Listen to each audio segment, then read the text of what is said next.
minha alegria é reforçada, não por estar aqui apenas com os nossos amigos deputados, o nosso chefe da Casa Civil, mas por estar num evento tão importante da educação, entregando esses kits robóticos. Porque isso significa colocar na prática o desejo e a visão que o nosso governador Ratinho Júnior, o Guto Silva, tem para a educação do Estado do Paraná. Nosso governador sempre falou de termos no Paraná uma educação moderna, do século XXI, eficiente, que realmente prepare o nosso aluno, o nosso jovem para o futuro.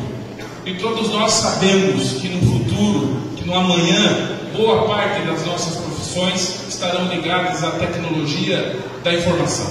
Então temos na rede pública aulas de robótica, de programação, é um verdadeiro sonho sendo realizado, algo inimaginável nos últimos anos. E eu tenho certeza absoluta que isso dará aos nossos alunos da rede pública uma igualdade de oportunidade.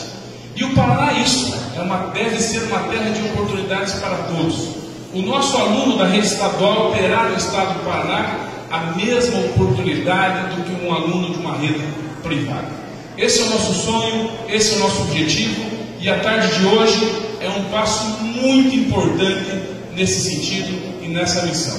Então, parabéns aos nossos alunos, que Deus abençoe, que vocês possam aproveitar essa oportunidade. Viva a nossa Pato Branco, viva o Paraná!